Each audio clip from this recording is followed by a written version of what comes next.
إن الحمد لله نحمده ونستعينه ونستغفره ونعوذ بالله من شرور أنفسنا ومن سيئات أعمالنا.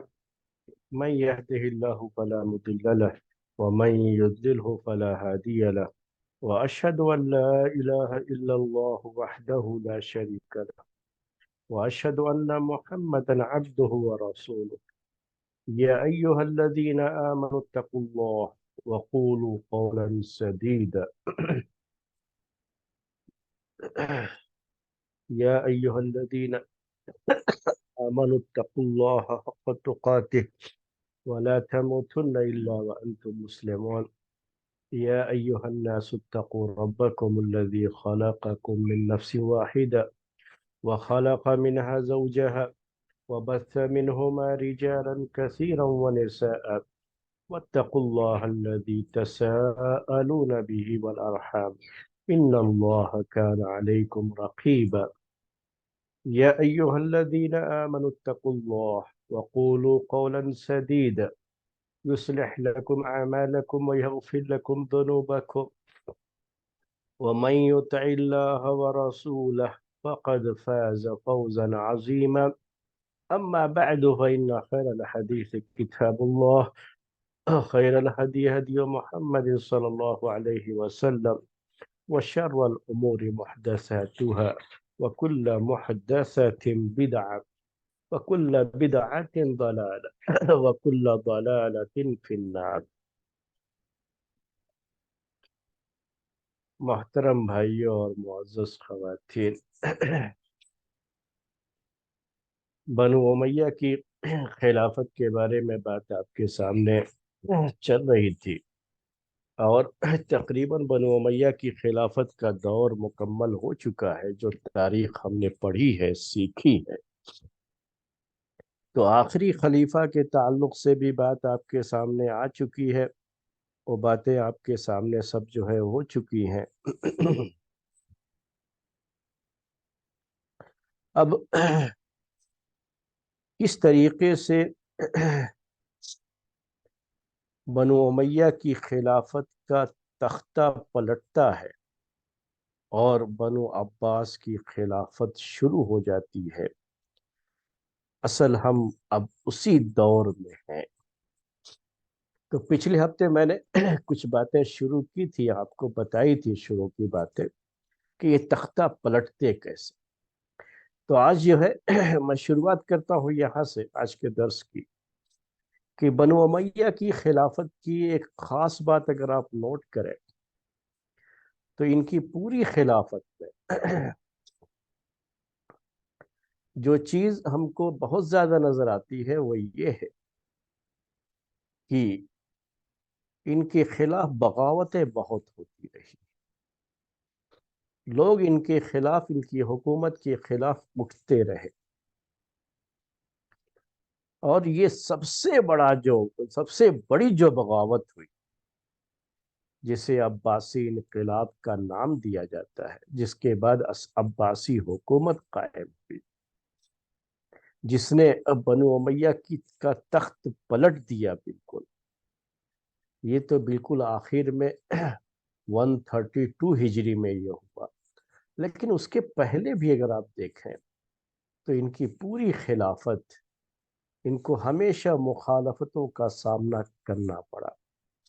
بس جب خلیفہ بہت مضبوط ہوتا تھا، بڑا پاورفل ہوتا تھا، تو اتنا صرف ہو جاتا تھا کہ جو ان کے خلاف لوگ ہوتے تھے وہ بلوں میں گھس جاتے تھے، یعنی انڈر گراؤنڈ ہو جاتے تھے، آج کی زبان میں کہوں تو انڈر گراؤنڈ ہو جاتے تھے، لیکن وہ مخالفت کبھی دلوں سے ختم نہیں، وہ ہمیشہ رہے۔ اور جو ان کے مخالفین رہے، مخالفین کی جو جماعت رہے، اور یہ بھی تعجب ہے کہ جو بھی بنو امیہ کی خلافت کے خلاف جو بغاوتیں ہوں، ان بغاوتوں کے پیچھے جو لوگ تھے وہ تو اپنی جگہ پر ہے ہی، لیکن ان جماعتوں میں صحابہ اور تابعین بھی بڑی کثرت سے تھے۔ اور تابعین تو خیر مکمل طریقے سے تابعین، کیونکہ ان کا زمانہ بالکل شروع کا زمانہ ہے نا.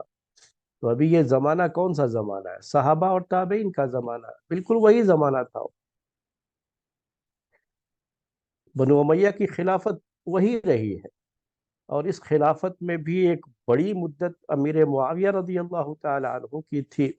تو ان کے دور میں تو کوئی زیادہ مسئلہ نہیں ہوا، اور وہ اصل میں سیاست کو بہت اچھی طرح سے وہ سمجھتے تھے. ڈپلومیٹ جسے کہتے ہیں آج کی زبان میں انگلش میں نا، تو اس کو وہ بہت اچھی طرح سمجھتے تھے. اور سب کو لے کر کے چلنے کی ایک صلاحیت ہوتی ہے. یہ ڈپلومیسی جو ہے نا، وہ ان کے اندر بہت اچھی طرح سے پائی جاتی تھی، جس کو ہم سیاست کہتے ہیں. اصل میں اسی کو سیاست کہا جاتا ہے، کہ سب کو کس طرح سے ساتھ لے کے چلا جائے. تو انہوں نے بہت خوبی کے ساتھ اور بڑی مہارت کے ساتھ اپنی خلافت چلائی، اور سب کو جو ہے ساتھ لے کر کے چلتے رہے. مخالفتیں زیادہ نہیں سامنے آ سکی، کیونکہ انہوں نے بہت اچھی طرح سے چیزوں کو ہینڈل کیا. اس کے بعد جب انہوں نے یہ ارادہ کیا، وہ ارادہ چاہے جس وجہ سے بھی آیا ہو، کسی اور نے ان کے ذہن میں بات ڈالی ہو، یا خود ان کا اپنا ارادہ ہو، چاہے جو بھی ہو، لیکن جب اپنے بیٹے کو خلافت سونپنے کا، انہوں نے یزید کو کراؤن پرنس بنانے کا جب انہوں نے ارادہ کر لیا اور اس کے لیے بیعت لینا شروع کی، تو یہاں سے بڑی شدید مخالفت ان کی ہوئی. اور ان کے مخالفین میں بڑے بڑے صحابہ رہے، تابعین رہے. تو یہ پہلی مخالفت ہوئی. اور یہاں میں نے کہا مخالفین کون تھے؟ بڑے بڑے صحابہ جو اس زمانے میں ابھی زندہ تھے ان کی طرف سے ہوئی، اور تابعین جو بڑے بڑے تابعین وہی لوگ تھے اس وقت، کیونکہ ابھی تو صحابہ کی بڑی تعداد تھی. اور تابعین، صحابہ کے بعد کون ہے؟ تابعین ہے. ابھی اتباع تابعین کا دور نہیں آیا. کیوں نہیں آیا؟ کیونکہ جس کی صحابی سے ملاقات ہو جاتی ہے ایمان کی حالت، تو تابعی ہوتا ہے. تو ابھی صحابہ موجود ہے نا، تو تابعین رہیں گے، صحابہ رہیں گے یا تابعین رہیں گے. آخر کار یزید کی حکومت بن جاتی ہے، لیکن یزید کو اپنے دور حکومت میں بڑی مخالفتوں کا سامنا کرنا پڑا. اس کا پورا دور خلافت اسی کی نظر ہو گیا کہ لوگوں نے بڑی شدید مخالفت کی، اور جو اس کے مخالفین تھے وہ صحابہ اور بڑے بڑے تابعین تھے، جنہوں نے اس کے خلاف باقاعدہ جنگ لڑی، یا جو ہے میدان میں آگے حکومت کے خلاف جھنڈا بلند کیا. اس کے دور میں یہ چیز ہوئی. پھر اس کے بعد معاویہ جو معاویہ ثانی ہے، وہ چند مہینے ہی رہے، پھر تو ان کا معاملہ ختم ہو جاتا ہے، اور ادھر عبداللہ ابن زبیر کا مسئلہ آتا ہے. پھر مروان کی جو ہے حکومت پھر سے بنتی ہے، اور مروان جو کوشش کرتا ہے پورے طریقے سے کامیاب نہیں ہو پاتا ہے کہ کسی طرح سے سب کو پھر سے جوڑ کر کے چلے. وہ مکمل طریقے سے دوبارہ حکومت نہیں حاصل کر پاتا ہے، کچھ حصوں کو بنو امیہ کے ماتحت کر لیتا ہے. لیکن جب اس کا بیٹا آتا ہے عبد الملک بن مروان، تو اس کے اندر اللہ تعالیٰ نے پھر وہ صلاحیت دی تھی کہ کس طرح سے سب کو ساتھ لے کر کے چلا جائے، اور مخالفین پر کس طریقے سے جو ہے ان کو شکست دے کر کے، ان کو میدان سے ہرا کر کے، کیسے مکمل جو ہے پوری جو اس وقت کا جو مسلم ورلڈ تھا، اسلامی ورلڈ، اس پر کس طرح سے مکمل جو ہے کنٹرول رکھا جائے. تو اللہ تعالیٰ نے اس کو ایک صلاحیت دی تھی، اور اس میں وہ کامیاب ہو گیا، اور دوبارہ پھر یہ چیز ہو گئی. یہ میں تھوڑا بریف کر رہا ہوں آپ کو، جو پوری تاریخ کے تعلق سے بنو امیہ کی پوری حکومت میں ان کو کس طرح سے مخالفتوں کا سامنا کرنا پڑا.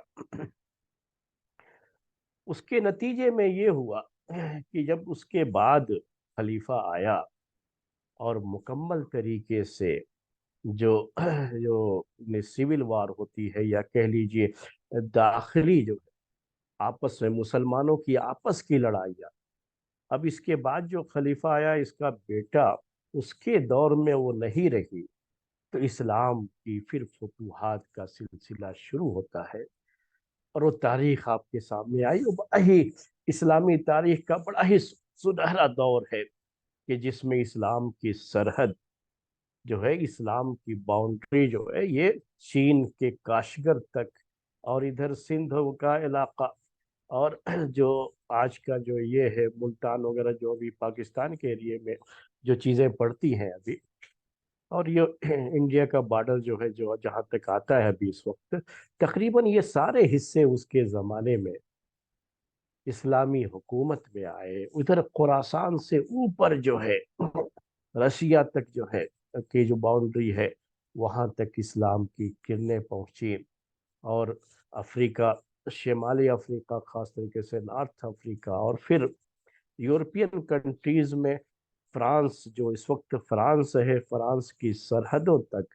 اس کی باؤنڈری تک اسلام کا پرچم لہرایا۔ یہ وہی خلیفہ ہے، اور یہی ایک آخری میں سمجھتا ہوں کہ جو اسلام کی باؤنڈری جو آگے بڑھی ہے نا، جو نشو و اشاعت ہوئی ہے اور جو فتوحات ہوئی ہیں، یہی ایک آخری اس کی حد رہ گئی۔ اس کے بعد جو خلیفہ آئے پھر سے دوبارہ پھر وہ لوگ سب کو ساتھ میں لے کر کے نہیں چل پائے، پھر سے اختلاف، اور خود بنو امیہ کے جو خلفاء ہیں ان کے اندر بدلہ لینے کی، جو پہلے خلیفہ گزرے یا ان کے جو گورنر وغیرہ تھے ان سے بدلہ لینے کی جو ایک طبیعت آئی، جس کے نتیجے میں اسلامی فوج کے بڑے بڑے جرنیل، ان کا انجام اچھا نہیں ہوا، ان کے ساتھ اچھا سلوک نہیں کیا گیا، وہ تاریخ آپ کے سامنے آ چکی ہے، اور پھر سے کھانا جنگی کی طرف چلے آئے۔ کھانا جنگی یہ فارسی لفظ ہے اصل میں، یعنی سول وار جسے آج کی زبان میں کہتے ہیں۔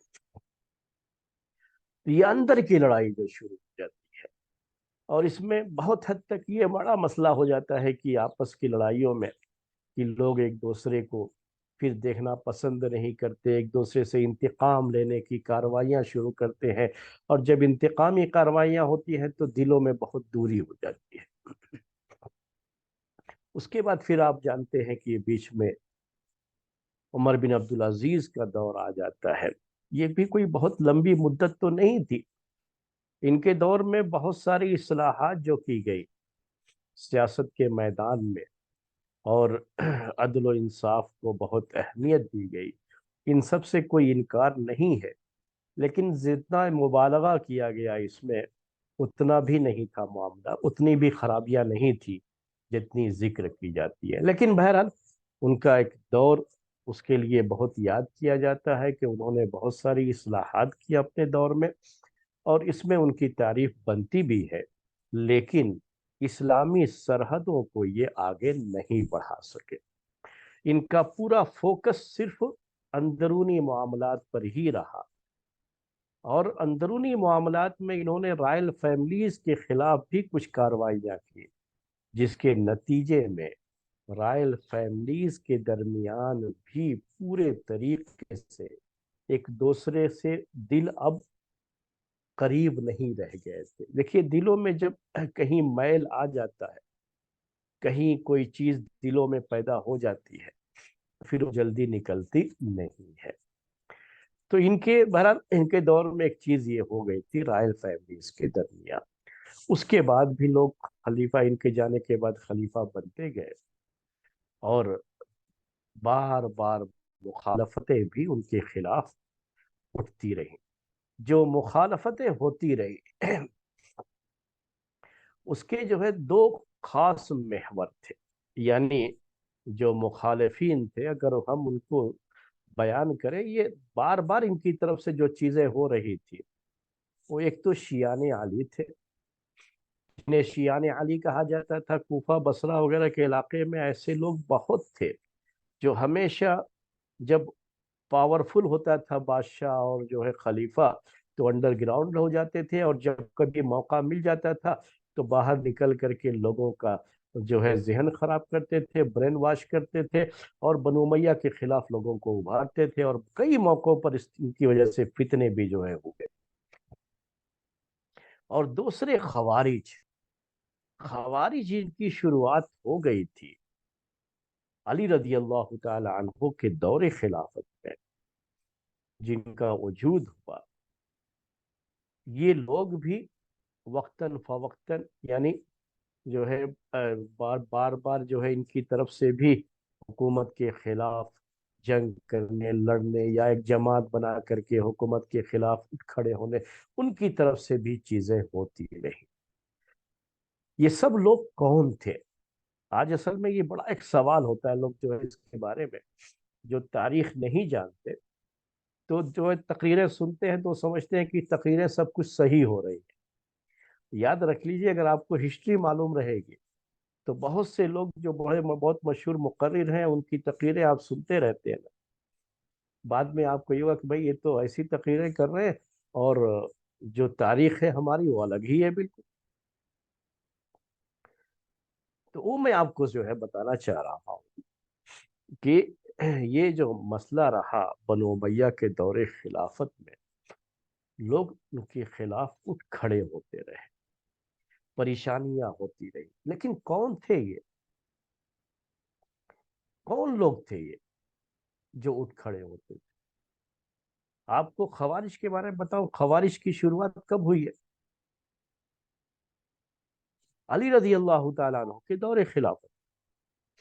کون لوگ تھے اس زمانے میں؟ صحابہ تابعین تھے۔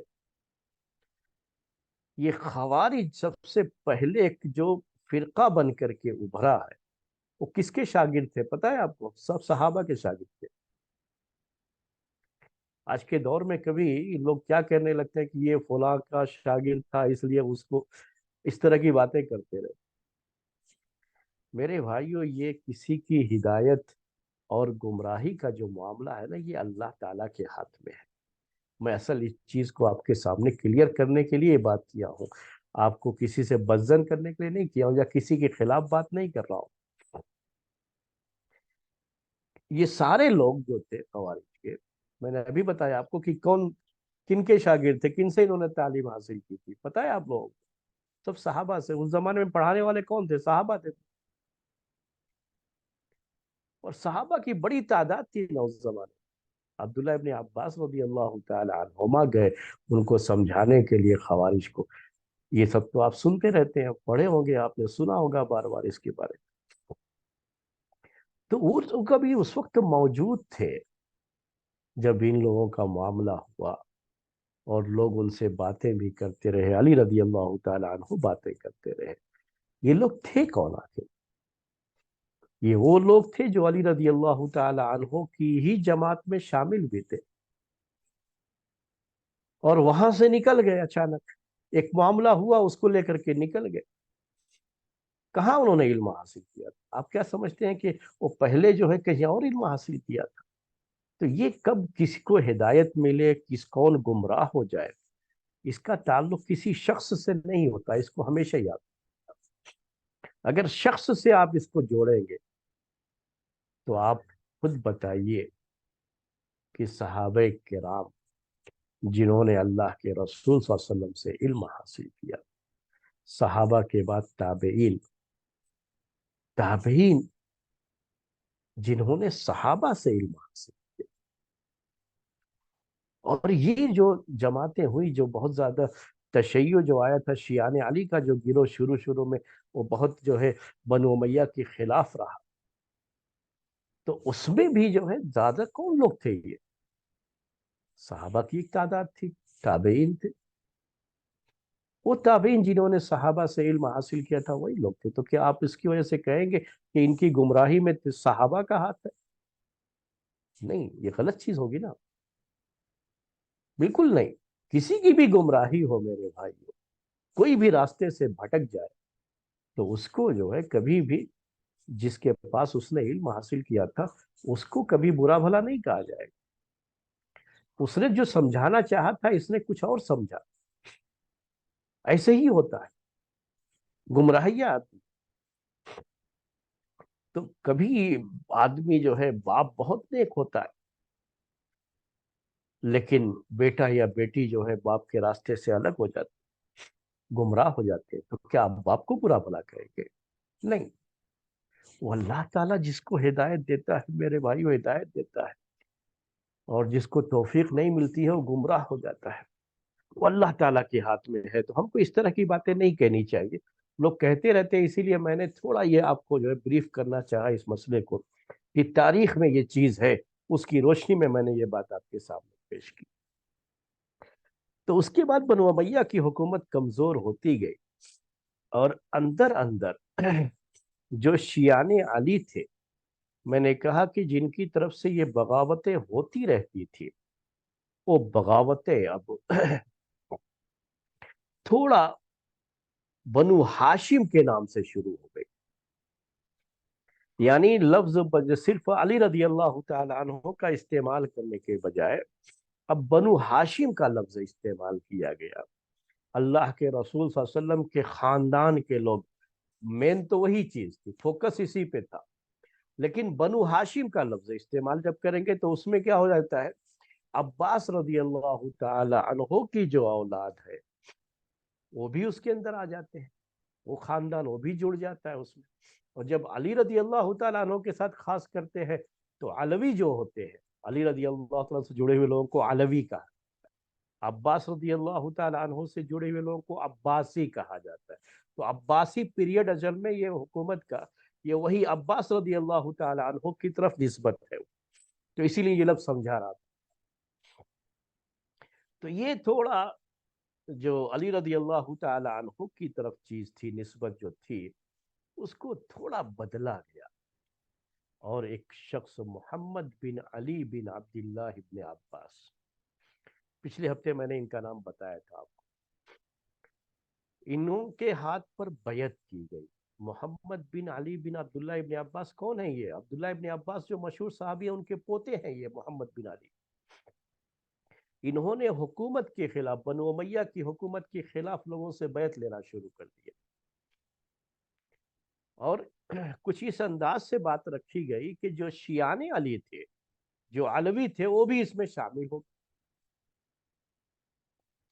اور ایک جگہ تھی حمیمہ یا حمیمہ جو بھی ہو عربی میں، اس جگہ میں انہوں نے پورا انڈر گراؤنڈ، یعنی اس کو ظاہر نہیں ہونے دیا، جو کچھ بھی کیا گیا تھا شروع میں صرف انڈر گراؤنڈ تھا، لوگوں کو جو ہے ایسے ہی جو ہمارے موافق ہو جائے تو پھر ان کو اپنے ساتھ جوڑ لیا گیا۔ اس طریقے سے یہ جماعت بڑھتی گئی آہستہ آہستہ، لیکن بہت بڑی جماعت ابھی نہیں تھی، اسی لیے انڈر گراؤنڈ تھے، اس کو سری دعوت کہتے۔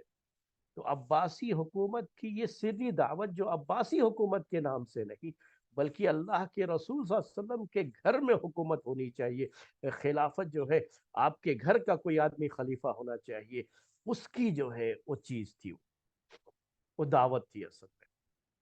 تو ان کے ہاتھ پر شروع میں بیعت ہوتی رہی، محمد بن علی بن عبداللہ ابن عباس رضی اللہ تعالی عنہما۔ اب اس کی جو ہے بیعت ہوتی رہی، اندر اندر لوگ اس میں شامل ہوتے گئے۔ جو علاقہ تھا جہاں پر یہ لوگ جو ہے خفیہ طور پر رہ رہے تھے اور خفیہ طور پر ہی ان کی دعوت چل رہی تھی، وہ اصل میں شام کا ہی ایک ایریا، اور شام کے ایریے میں ان کو اتنی کامیابی نہیں مل سکتی تھی۔ تو ان کے جو دعات تھے یہ کوفہ بصرہ کے علاقے میں بھی، خاص طریقے سے کوفہ کے علاقے میں، کیونکہ کوفہ کو ہمیشہ سے علویوں کا گڑھ مانا۔ علویوں کا مطلب کیا ہوا؟ میں نے ابھی بتایا تھا آپ کو کہ یہ شیعان علی، علی رضی اللہ تعالی عنہ کی طرف نسبت اور خلافت آپ کے خاندان میں رہنی چاہیے، جو لوگ اس طرح کی ذہن رکھتے تھے، اس طرح کی مینٹالٹی رکھتے تھے، وہ کوفہ میں اس طرح کے لوگ بہت زیادہ تھے۔ تو وہاں سے پھر یہ کوفہ میں بھی یہ چیز آئی کہ یہاں کے لوگ، خاص طریقے سے جو یہ علوی تھے، جو بنو امیہ کے یہ بھی مخالف تھے، اور یہ لوگ بھی محمد بن علی کے ہاتھ پر جو بیعت کرنے والے تھے بنو ہاشم کے نام پر، وہ بھی جو ہے بنو امیہ کے مخالف تھے، تو دونوں مل گئے ایک طرح سے۔ تو انہوں نے بھی یہاں پر دعوت کا کام شروع کیا۔ ابھی بھی یہ پوری دعوت پوشیدہ انداز سے ہی رہی، ظاہر نہیں ہو گیا۔ اور یہاں ایک بات اور آپ کو عرض کر دوں کہ بنو امیہ کے جو خلیفہ تھے اس وقت، ان کی طرف سے بہرحال یہ غلطی بھی ہوئی ہے۔ ان کی بہت ساری جو غلطیاں تھیں، اس میں سے ایک غلطی یہ بھی تھی کہ بعد کے جو خلیفہ ہوئے ان کے یہاں انتقامی کارروائیاں بہت ہونے لگی، اور کس طرح سے بیلنس کیا جائے عرب جو قبیلے تھے ان کے درمیان، وہ بیلنس نہیں کر پائے. میں پہلے بتا چکا ہوں یہ ساری چیزیں. اور آپس میں لڑائیاں ان کی شروع ہو گئی تھی، انتقامی کارروائیاں شروع ہو گئی تھی. تو ان میں سے بھی بہت سے لوگ بنو امیہ کا جو خلیفہ ہوتا تھا اس سے بدظن ہو جاتے تھے. اور یہ لوگ جو اندر اندر دعوت دے رہے تھے ایسے لوگوں کی تلاش میں رہتے تھے، اور ان کو جیسے ہی دیکھا کہ یہ آدمی بھی حکومت کے خلاف ہوا ہے تو فوراً اس کو بھی یہ لوگ اپنی جال میں پھنسا لیتے تھے. وہ ٹریپ جو آپ کہتے ہیں نا کہ بچھایا ہوا ہے، اس میں فوراً جو ہے ان کو بھی جو ہے پھنسا دیا کرتے تھے. اور چونکہ ان کے یہاں آپس کی اس طرح کی کاروائیاں جو بار بار ہو رہی تھی اور حکومت کافی اس کی وجہ سے کمزور ہو رہی تھی، تو یہ لوگ مخالفین کی طرف توجہ نہیں دے پائے اس وقت.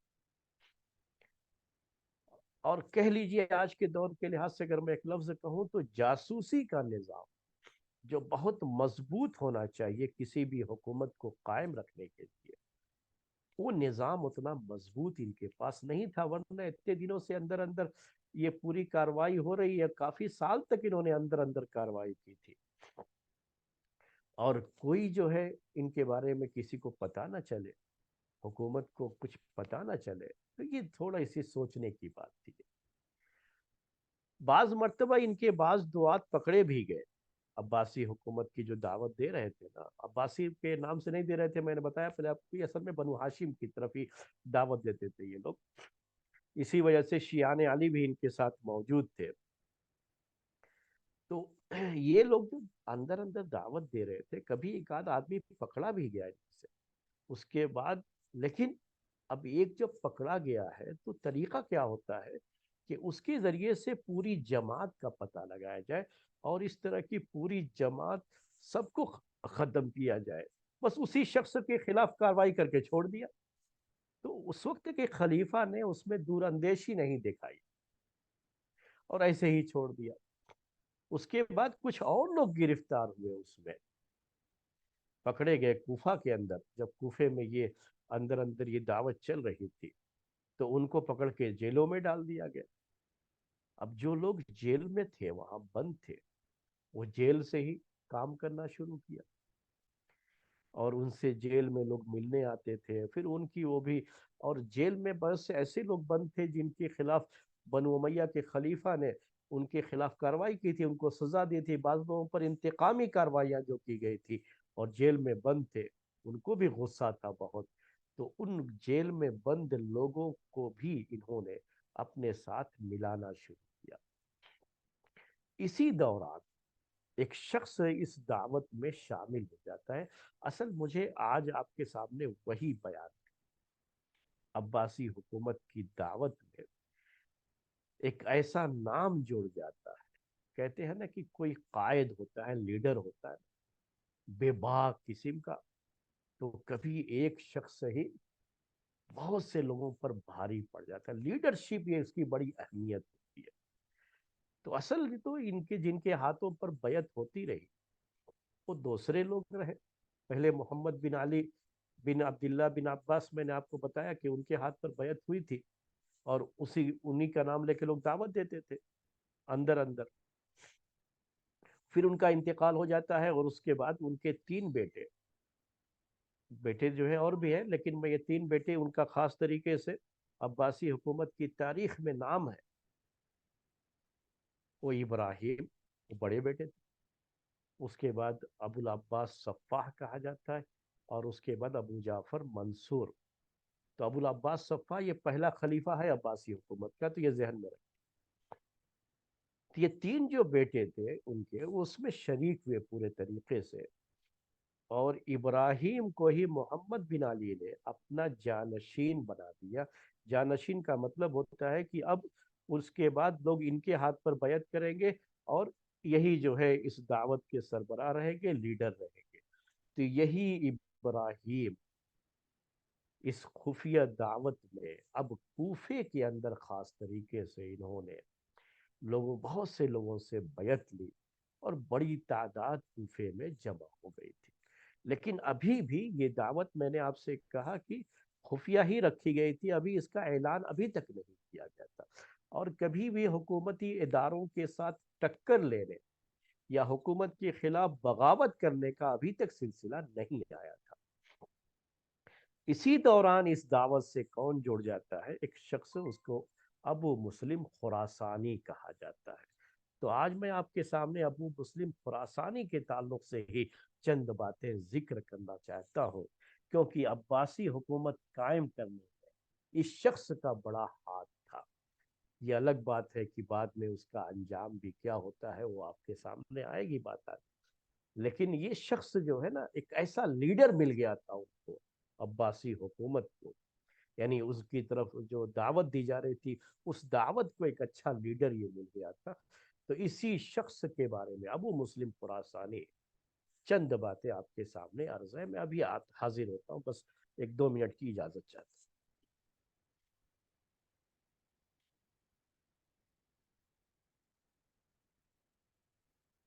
کہ میں آپ سے یہ کہہ رہا تھا کہ ایک شخص ابو مسلم خراسانی، ابو مسلم خراسانی کے تعلق سے اب چند باتیں آپ کے سامنے ذکر کر رہا ہوں۔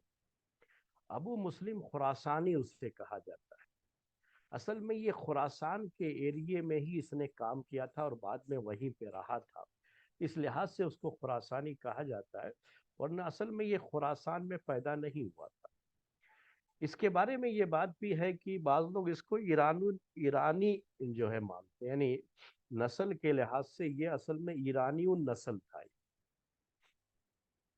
جبکہ بعض عربوں کے ساتھ سلسلہ جوڑتے ہیں۔ اس کے نام کے تعلق سے بھی جو ہے تاریخ میں بہت سی باتیں ہیں، لیکن جو مشہور ہے نا، یہ ابو مسلم خراسانی اسی کے ساتھ مشہور ہے، ابو مسلم خراسانی۔ نام کے تعلق سے بعض لوگوں نے ابراہیم بن عثمان اس کا نام بتایا ہے، اور بعض اور جو ہے، یا تو اس کا نام چینج ہوا ہے تو اس کی وجہ سے بھی پریشانی ہوتی ہے کہ کبھی کسی کتاب میں کوئی اور نام رہتا ہے، کسی کتاب میں کوئی اور نام رہتا ہے، تو اس کے نام کے تعلق سے ہے۔ لیکن ابو مسلم خراسانی، ابو مسلم یہ کنیت ہے، تو اسی کنیت سے وہ مشہور رہا ہے ابو مسلم، تو اس لیے ہم نام کی طرف زیادہ نہیں چاہتے۔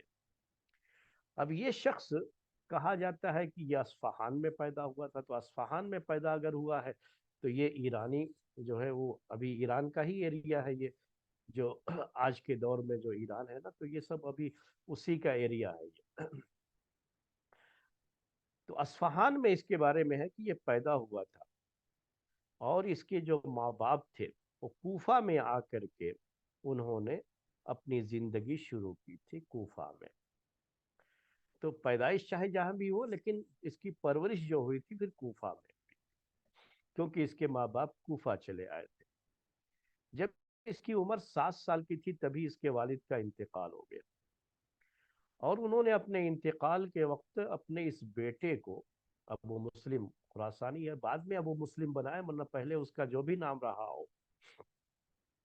تو باپ نے مرتے وقت اپنے اس بیٹے کو عیسیٰ بن موسیٰ اس کی تربیت میں دے دیا تھا، عیسیٰ بن موسیٰ کی تربیت میں، اور یہی عیسیٰ اس کو کوفہ لے کر کے آیا تھا، اور یہاں ابو مسلم عیسیٰ کے ساتھ جو کہ اس کی پرورش کر رہا تھا، یہ کپڑے وغیرہ سینے کا کام جو ہوتا ہے، جو اس طرح کے کپڑے وغیرہ کے کڑھائی وغیرہ کا جو کام ہوتا ہے، جو یعنی آج کے دور میں جو امبرائڈری وغیرہ ہوتی ہے، جو اس طرح کی چیزیں ہوتی ہیں، تو انہی سب کاموں میں یہ لگا رہا اور یہ کام کرتا رہا۔ اور اس کے ساتھ مل کر کے جو کام کرتے تھے یہ لوگ، بیچنے کے لیے مختلف علاقوں میں جاتے تھے، تو اس میں خراسان کا علاقہ بھی تھا جہاں یہ لے جا کر کے اس کو بیچتے تھے، اور اس طرح سے ان کا دوسروں کے ساتھ بھی ملنا جلنا ہو گیا۔ تو عیسیٰ بن موسیٰ اور ساتھ میں یہ جو بیٹا تھا، جو بچہ تھا، یہ جو اس کے ساتھ لگا ہوا تھا، تو یہ لوگ آتے جاتے رہتے تھے۔ خراسان کے علاقے میں بھی ان کا بڑا آنا جانا تھا تجارتی لحاظ سے، تو وہاں بھی لوگوں سے یہ ملتے رہتے تھے۔ اور چونکہ یہ ہر طرح کے لوگوں سے ملتے تھے، تو اس لیے ایسا ہوا کہ ان کے بارے میں تھوڑا شبہ بھی ہوا۔ عیسیٰ بن موسیٰ جو کہ پرورش کر رہا تھا ابو مسلم خراسانی کی، اس عیسیٰ بن موسیٰ کے بارے میں شبہ ہو گیا تھا۔ یوسف بن عمر اس وقت بنو امیہ کی طرف سے کوفے کا گورنر تھا یہ، اور اس نے عیسیٰ بن موسیٰ اور اس کے چچا زاد بھائی ادریس بن معقل اور ان دونوں کے چچا عاصم بن یونس کو، ان سب کو قید کر دیا، اور اس طریقے سے یہ لوگ جیل میں ڈال دیے گئے۔ اب چونکہ ابو مسلم کی جس نے پرورش کی تھی وہی عیسیٰ بن موسیٰ، اب اس کو جیل میں ڈال دیا گیا، تو ابو مسلم وہاں پر جیل میں جاتا تھا۔ بعض لوگوں نے تو یہ بھی لکھا ہے کہ جو ہے ابو مسلم بھی جیل میں تھا، لیکن جو بھی ہو، یا تو یہ جیل میں جاتا تھا اپنے اس آدمی سے ملنے کے لیے جو ان کی پرورش کر رہا تھا، اور جس کے حوالے اس کے والد مرنے کے وقت میں اس کو کر کے گئے تھے، یا یہ کہ یہ خود بھی قید میں تھا۔ جو بھی شکل ہوئی ہو، یہاں تاریخ بہت کلیئر نہیں ہے، لیکن بہرحال چونکہ اس کا وہاں آنا جانا تھا، اور وہاں پر بہت سے لوگ جو تھے ان کے دلوں میں بنو امیہ کے خلاف، خلیفہ کے خلاف بڑی نفرتیں تھیں دلوں میں، اور وہ پیدا تو ہونا ہی ہے، جو بھی وہاں پہ رہیں گے وہ پیدا تو ہونا ہے۔ اب اس کے جو پالنے والے، اس کے اب کہہ لیجئے کہ عیسیٰ بن موسیٰ جو تھے، اور اس کے بھائی اور اس کے چچا جو گرفتار ہو کر کے گئے تھے، تو اب ان کے دلوں میں بھی بنو امیہ کے خلاف، ظاہر سی بات ہے انہوں نے ہی گرفتار کروایا ہے اور جیل میں ڈالا ہے، تو اس کے خلاف ایک جو ہے ذہن بننا یہ فطری چیز ہے۔ تو ان لوگ بنو امیہ کے خلاف، بنو امیہ کے خلیفہ کے خلاف ان کے دلوں میں نفرت بھر گئی۔ ان میں ایسے ہی بھی کچھ لوگ تھے اس جیل کے اندر جو اس دعوت کے واقعی شریک تھے، یعنی جو دعوت چل رہی تھی خفیہ طور پر، اندر اندر جو دعوت چل رہی تھی خلافت کو منتقل کرنے کے لیے، عباسی حکومت کی جو دعوت چل رہی تھی نا بنو ہاشم کے نام سے، تو اس کے بھی بہت سے لوگ وہاں پر گرفتار تھے۔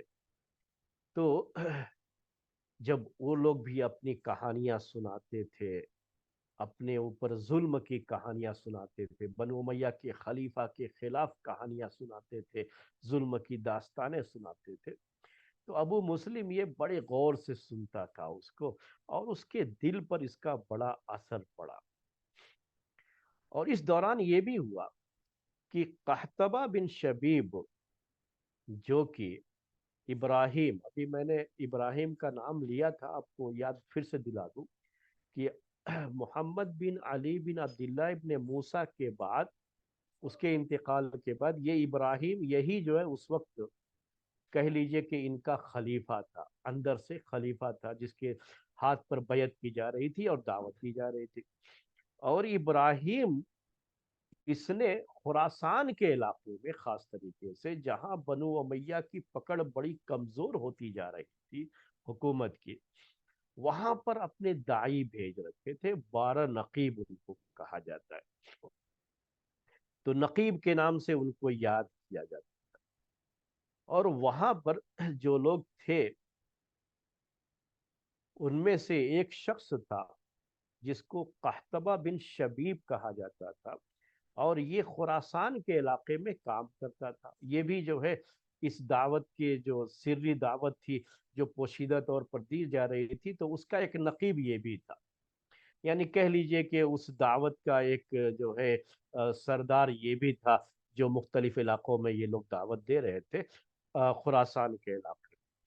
تو یہ قحطبہ بن شبیب اس نے کیا کیا، وہاں سے وہ رپورٹ دینے کے لیے، اپنی دعوت کی رپورٹ دینے کے لیے خراسان سے، ان کا جو اصل سینٹر تھا حمیمہ یا حمیمہ، وہاں جا رہا تھا، تو راستے میں یہ آ کر کے کوفے میں ان قیدیوں سے ملا، کیونکہ قیدیوں میں آپ کو میں نے بتایا کہ بہت سے ان کے جو داعی تھے وہ بھی اس میں قید تھے، تو آ کر کے قیدیوں سے ملا۔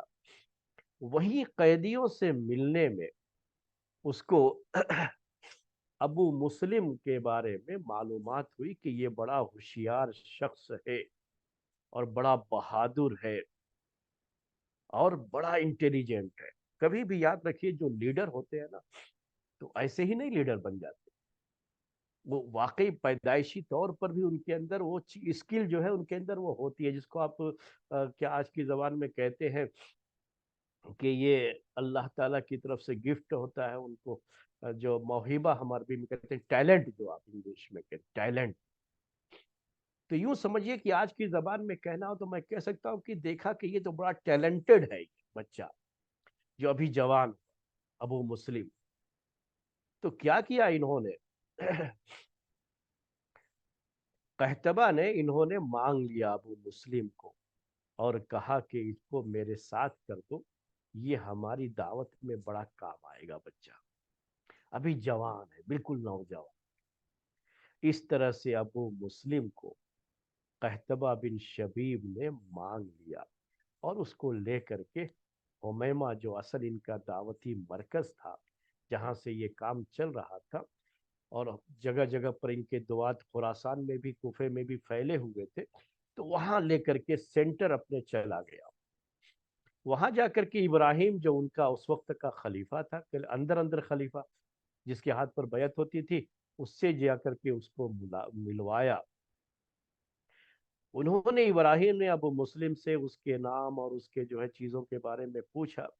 تو بعض روایتوں میں یہ ذکر ہے کہ جب انہوں نے یہ بتایا کہ میرا نام ابراہیم ہے، تو انہوں نے کہا کہ نہیں، تمہارا نام ابراہیم نہیں، تمہارا نام عبد الرحمن رہے گا. تو میں نے آپ سے کہا کہ اس طرح سے شاید ناموں میں چینجنگ بھی ہوئی ہے، جس کی وجہ سے بھی اس کے نام کے بارے میں اختلاف رہتا ہے، تو زیادہ اس کو ابو مسلم کے نام سے جانا جاتا ہے. اور یہ ابو مسلم کنیت بھی ابراہیم نے ہی اس کی رکھ دی، اس کو کنیت کہتے ہیں.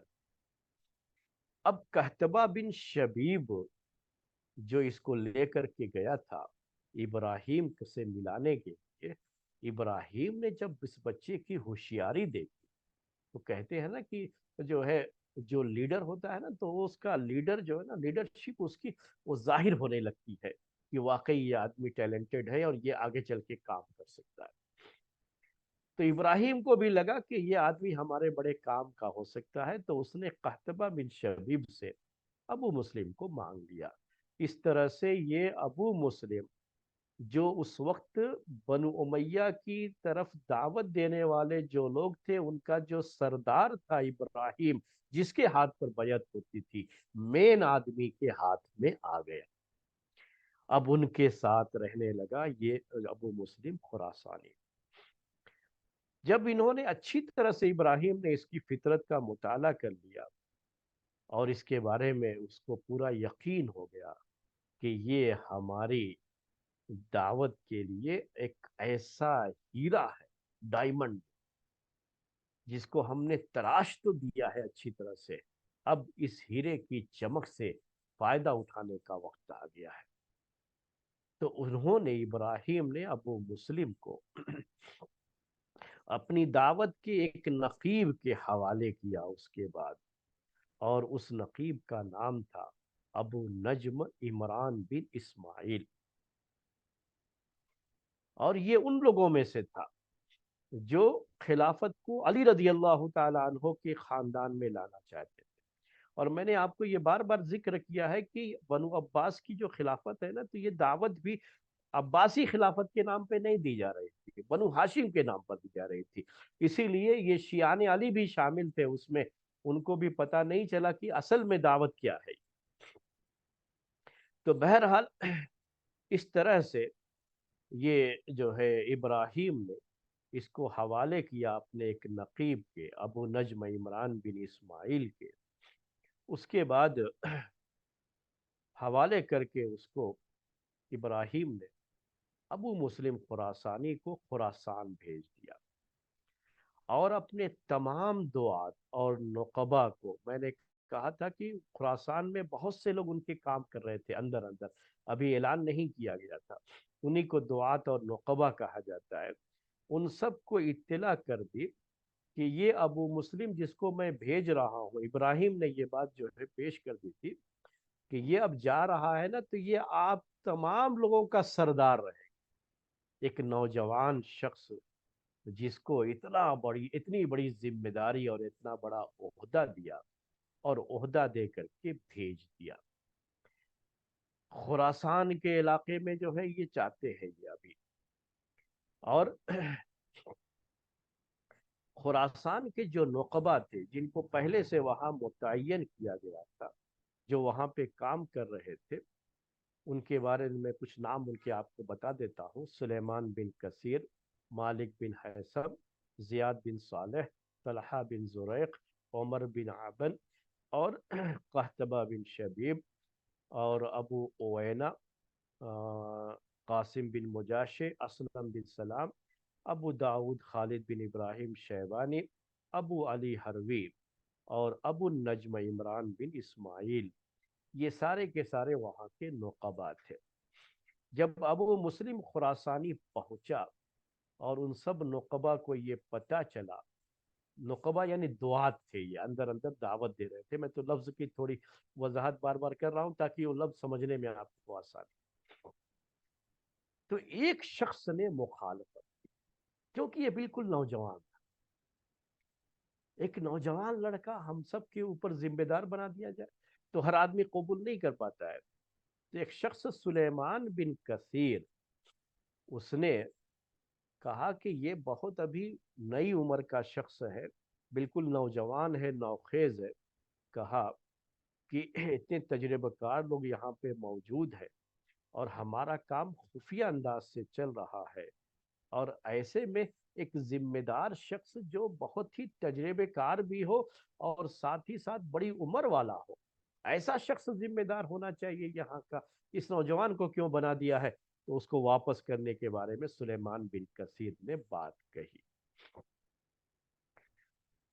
اب اس کے بعد ہوا کیا یہ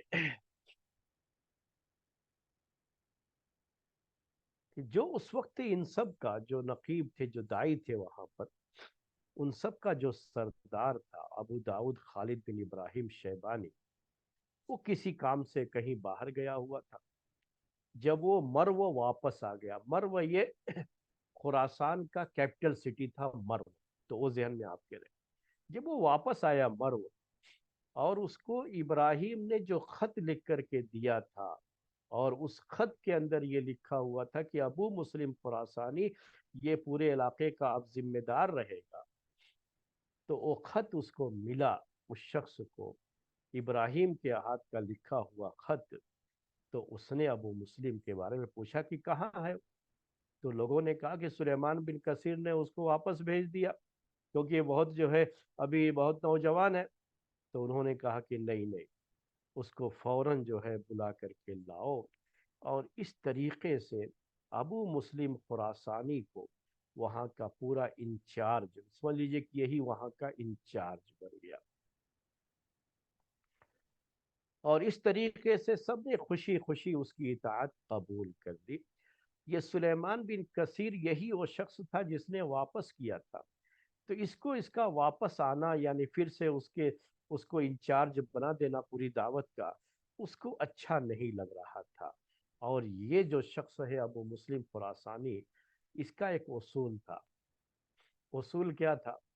کہ اقتل من شککت فیہ، کہ جس کے بارے میں بھی شک ہو جائے تھوڑا سا، اس کو فوراً قتل. پوچھنے موقع دینے کا نہیں، اس کا قائل نہیں تھا. اور بعد میں یہ بھی اسی اصول اور ضابطے کے تحت اس کو بھی قتل کیا گیا ہے. ابو مسلم خراسانی کا انجام بھی اچھا نہیں ہوا ہے، وہ آگے چل کر کے بات آپ کے سامنے آئے گی. تو بہرحال یہ جو شخص تھا جو اس کو سلیمان بن کثیر جس نے واپس کیا تھا نا، بعد میں ابو مسلم نے اس کو قتل کروا دیا تھا. تو کیونکہ اب شک تھا اس کو ہمیشہ یہ کہ یہ آدمی کبھی بھی میرے خلاف کچھ مصیبت کھڑی کر سکتا ہے، تو قتل کروا دیا تھا. اور اتنے لوگوں کو اس نے قتل کیا ہے ابو مسلم خراسانی نے. آپ کو بڑا تعجب ہو کہ آپ جو ہے حجاج کا نام تو سنتے ہیں، لیکن ابو مسلم خراسانی کا نام کسی کو یاد نہیں رہتا ہے کہ لاکھوں کا قتل کا اس کی گردن پر میرے بھائیوں، اس کی جو ہے تلوار سے لاکھوں لوگ قتل ہوئے ابو مسلم خراسانی کے.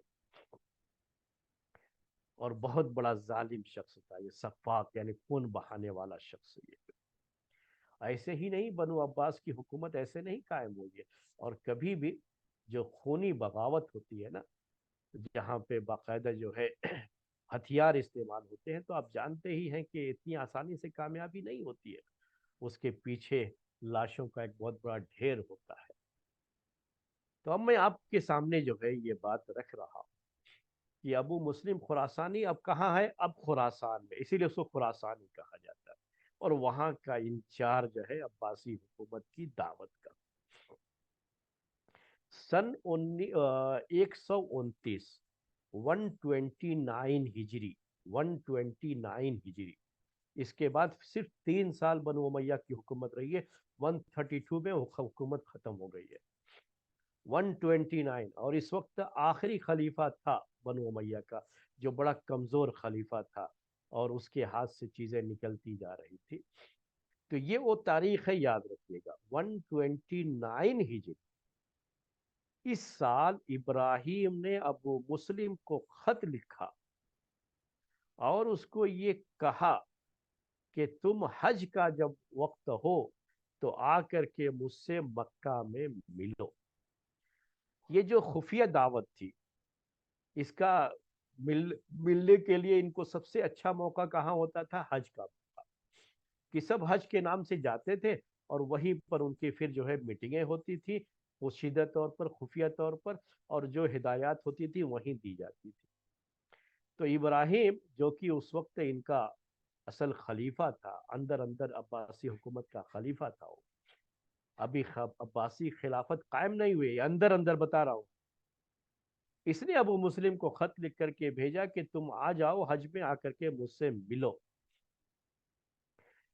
اور قحطبہ بن شبیب کے بارے میں بھی لکھا کہ ان کو بھی اپنے ساتھ لے کر کے آؤ، اور جتنا مال تم لوگوں نے وہاں لوگوں سے جمع کیا ہے وہ بھی لے کر کے ساتھ میں آؤ۔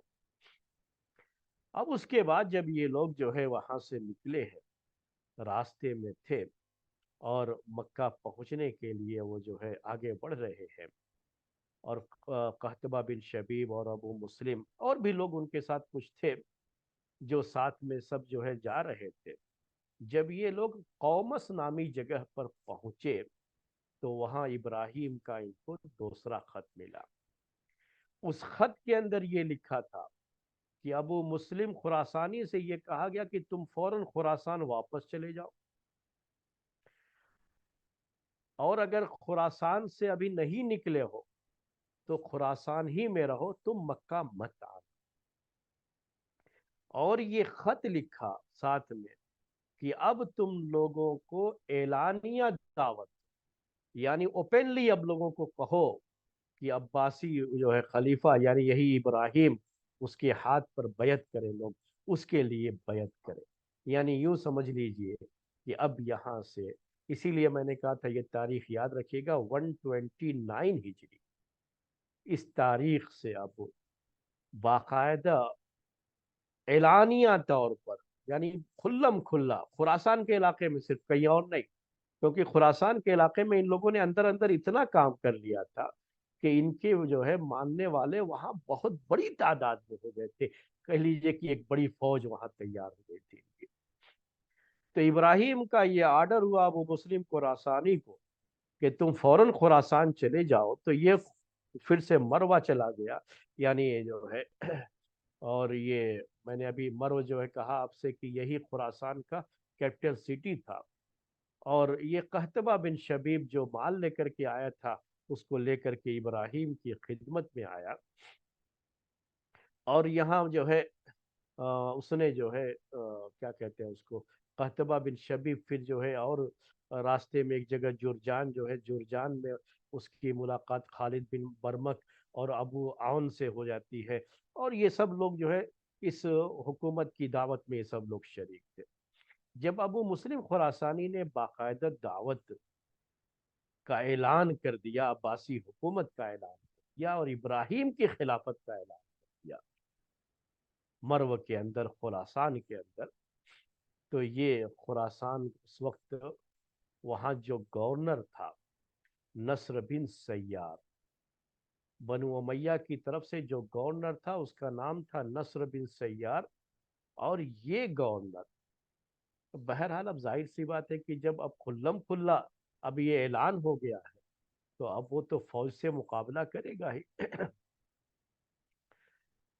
اس وقت کرمانی بھی ایک جو ہے، ایک فتنہ جو ہے کرمانی کی طرف سے ہوا تھا، اور وہ بھی نصر بن سیار کے خلاف فوجی بغاوت وہ بھی کیا ہوا تھا، اور بھی اپنے لوگوں کے ساتھ ملا کر کے اس کے خلاف جنگ کے لیے وہ بھی تیار تھا۔ ادھر ابو مسلم خراسانی کے ہاتھ میں بھی اچھی خاصی فوج تھی۔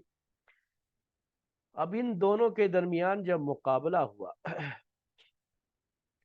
اور کرمانی کو جو ہے مار دیا گیا، اس کے بعد تو کرمانی کا بیٹا علی بن کرمانی یہ ابو مسلم خراسانی کے پاس آ گیا، اور ابو مسلم نے اس موقع سے فائدہ اٹھاتے ہوئے نصر بن سیار کے ساتھ جو جنگ کی ہے، یہ بنو امیہ کا گورنر تھا خراسان کے علاقے میں، تو یہ شخص میں نے کہا کہ بہت ٹیلنٹڈ بھی تھا۔ اس نے نصر بن سیار کی فوج کو پیچھے ڈھکیل دیا، اور پہلی کامیابی اسے ہوئی، اور مرو جو کہ اس وقت وہاں کا کیپٹل سٹی تھا خراسان کا، اس پر قبضہ کر لیا ابو مسلم خراسانی نے، اور یہ یہاں سے شروعات ہوتی ہے اصل۔ اب اس کے بعد اس نے جو ہے مرو میں چند روز قیام کیا، اور وہاں سے اب دوسرے علاقے کی طرف آگے بڑھا۔ نصر بن سیار نے مروان بن محمد، میں نے آپ سے کہا کہ اس وقت وہ دمشق میں خلیفہ تھا بنو امیہ کا، اس سے مدد مانگنے کے لیے دمشق خط لکھا، لیکن یہ مروان بن محمد خود بھی اس وقت اتنی جو ہے مضبوط قسم کی طاقتور فوج اس کے پاس بھی نہیں تھی، اندرونی بڑے مسائل تھے۔ ضحاک بن قیس جو کہ بڑا مشہور خارجی تھا، اس کے ساتھ جنگ اس کو کرنی پڑ رہی تھی، اس لیے وہ فوری طور پر نصر بن سیار کے پاس کوئی فوج نہیں بھیج سکا، اور یہ سارا جو ہے معاملہ اس طرح سے چلتا رہا، وہ فوج نہیں بھیج سکا، اور ابو مسلم خراسانی کو اپنا پیر پھیلانے میں یہاں مدد ملتی رہی۔ اسی دوران ابراہیم جو ان کا اصل امام تھا اس وقت، خلیفہ کہہ لیجیے، اندر اندر امام کہتے تھے اس وقت، تو یہ ابراہیم اس نے ایک خط لکھا ابو مسلم خراسانی کو۔ یہ خط جب ابو مسلم خراسانی کے پاس لے کر کے جا رہے تھے، جس خط کے اندر یہ لکھا ہوا تھا کہ ابو مسلم یہ خط ملے تو عربی بولنے والے خراسان میں جتنے ہیں سب کو جو ہے مار ڈالو، اور نصر بن سیار کے جو لوگ ہیں یا کرمانی کے جو لوگ ہیں ان سب کا خاتمہ کر دینا۔ بڑا سخت قسم کا آرڈر تھا کہ ان میں سے کسی کو باقی مت چھوڑنا، سب کو قتل کر دو۔ وہ میں نے آپ سے کہا ہے نا کہ اتنے لوگوں کو قتل کیا ہے ابو مسلم خراسانی نے کہ وہ خامخواہ حجاج جو ہے بدنام ہے، اس کا کہیں نام نہیں آتا ہے۔ کیوں نہیں آتا ہے؟ کہ تاریخ جو لکھی گئی ہے نا، یہ عباسی حکومت کے دور میں ہی تاریخ لکھی گئی، تو زیادہ بنو امیہ کے خلاف بڑھا چڑھا کر کے بڑے مبالغے سے باتیں لکھی گئی، اور عباسی دور خلافت کی جو خامیاں تھی اس کو بہت حد تک چھپایا گیا ہے، اس کے اندر وہ ظاہر نہیں کیا گیا ہے۔ تو بہرحال یہاں پر یہ ہوا کہ وہ خط پکڑا گیا، وہ خط راستے میں پکڑا گیا،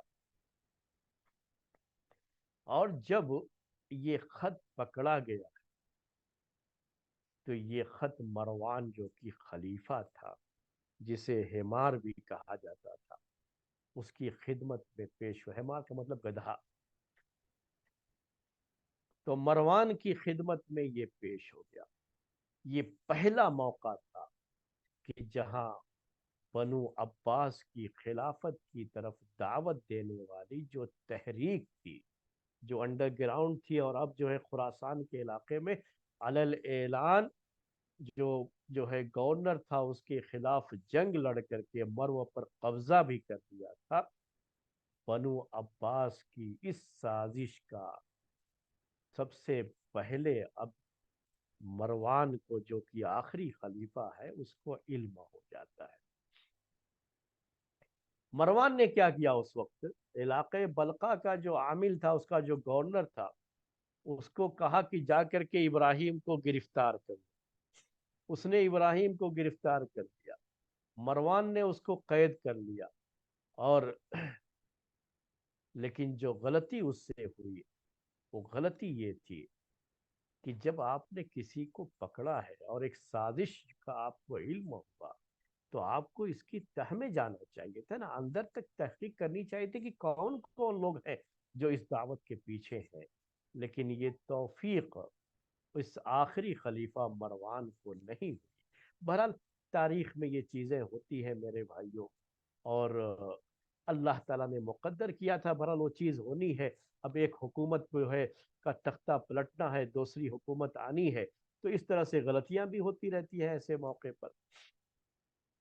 اور یہاں پر یہ معاملہ ہو گیا کہ یہ ابراہیم گرفتار ہو چکا ہے۔ اس ابراہیم کے خلاف تو کاروائی ہوئی، لیکن جیسا میں نے کہا کہ جس طرح سے اس کے دعوت کے جتنے بھی لوگ تھے فوری طور پر، ابھی ان کے پاس اتنی فوج بھی تھی، اتنی طاقت تھی کہ چاہتے تو یہ جو ہے کر سکتے تھے، ایسا ہو سکتا تھا، لیکن جو ہے ایسی کوئی چیز نہیں ہوئی تھی مروان کی طرف سے، ایسی کوئی چیز نہیں۔ یہ کچھ تاریخی جو غلطیاں ہوتی ہیں ہم اس لیے بیان کرتے ہیں نا کہ یہ جو ہے چیزیں پتہ ہونی چاہیے کہ آدمی سے غلطیاں کیسے کیسے ہوئی، اور کن غلطیوں کا خمیازہ بعد میں ان کو بھگتنا پڑا اور ان کی پوری حکومت چل گئی۔ ادھر ابو مسلم خراسانی خراسان کے علاقے میں کوئی فرق نہیں پڑا ابراہیم کی گرفتاری پر، یہ اپنی پوری طاقت وہاں استعمال کرتا رہا۔ اس وقت ان کے چار جو ہے کہہ لیجئے کہ طاقت کی چار جو ہے الگ الگ جہتیں بن گئی تھی خراسان کے علاقے میں۔ ایک طرف ابو مسلم خراسانی کی فوج تھی، دوسری طرف کرمانی کے بیٹے کی فوج تھی جس کو علی بن کرمانی کہا جاتا تھا، اور اپنی قوم کا سردار بن گیا تھا، اس کے پاس بھی کافی طاقت تھی۔ نصر بن سیار جو کہ بنو امیہ کا گورنر تھا اس علاقے میں، تو اس کے پاس بھی ایک فوج تھی، اور شیبان خارجی بھی ایک تھا خوارج میں سے، اور اس کے پاس بھی طاقت تھی۔ تو اب یہ طاقت کے وہاں خراسان کے علاقے میں چار محور تھے۔ کوئی ایک ہوتا تو شاید ابو مسلم خراسانی جو اس وقت وہاں پر جو طاقت تھی اس کے پاس، اس سے مقابلہ کر سکتے تھے، لیکن یہ بھی چار جگہوں پر بٹی ہوئی طاقت، اور اس کا فائدہ ہوتا ہے۔ تو ابو مسلم خراسانی نے بہرحال ایک ایک کر کے ان سب کے ساتھ مقابلہ شروع کیا، اور سب کو جو ہے یہ ٹھکانے لگاتا رہا، اور بہت سے علاقوں میں، یعنی بعد میں جو ہے وہ مرو سے نکل کر کے ہرات کا ایریا پڑتا ہے، وہاں جو تھا وہاں بھی مقابلہ کر کے اس کے جو گورنر تھا نصر بن سیار کی طرف سے جو وہاں پر امیر تھا اس کو بھی جو ہے اس نے مار بھگایا، اور بھی علاقوں کی طرف جو ہے وہ آگے بڑھا۔ اس کی طرف بہت زیادہ ابھی بھی بنو امیہ کے خلیفہ کی توجہ نہیں ہو سکی، یعنی خراسان کے علاقے میں۔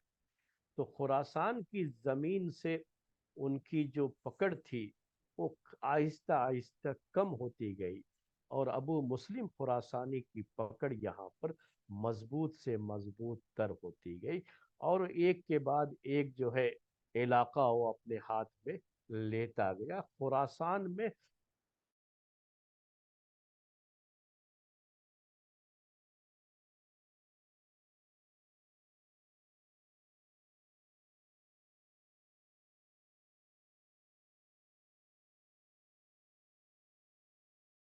تو اب اس کا جو ہوتا ہے، ابھی میں نے بتایا آپ کو کہ ابراہیم گرفتار ہو چکا ہے، تو اس کا معاملہ ختم ہو جاتا ہے، لیکن اس کا جو بھائی تھا ابو العباس وہ بھی کوفے میں تھا۔ تو کوفے میں کس طرح سے یہ دعوت آگے بڑھتی ہے، آج کا ٹائم جو ہے کچھ زیادہ ہو گیا ہے، میں سمجھ رہا تھا کہ شاید آج یہ ختم ہو جائے اور عباسی خلافت کے تعلق سے پہلے خلیفہ کے تعلق سے باتیں شروع ہو جائے گی، لیکن ابھی نہیں ہو سکا، تو انشاءاللہ آئندہ ہفتے ہم اسے مکمل کریں گے۔ اور اب چونکہ آئندہ ہفتہ رمضان سے پہلے کا وہ آخری ہفتہ ہوگا، اور رمضان میں تو یہ درس نہیں ہوگا، تو رمضان کے بعد ہوگا، تو اس لیے ہمارا ارادہ یہ بن رہا ہے اب کہ عباسی خلافت کو جو پہلا خلیفہ ہے اس کے تعلق سے باتیں انشاءاللہ رمضان کے بعد آئیں گی۔ ابھی یہ جو دعوت میں جو شروعات ہوئی ہے کہ کیسے یہ حکومت قائم ہوئی اور بنو امیہ کی حکومت کا تختہ انہوں نے پلٹا کیسے، تو خراسان کے علاقے کے بارے میں بات آپ کے سامنے آئی۔ اب کوفے کے علاقے کے تعلق سے باتیں آئندہ درس میں آپ کے سامنے آئیں گی. آج کا درس اسی پر ختم کرتے ہیں. سبحانک اللہم و بحمدک اشہد ان لا الہ الا انت استغفرک و اتوب الیک.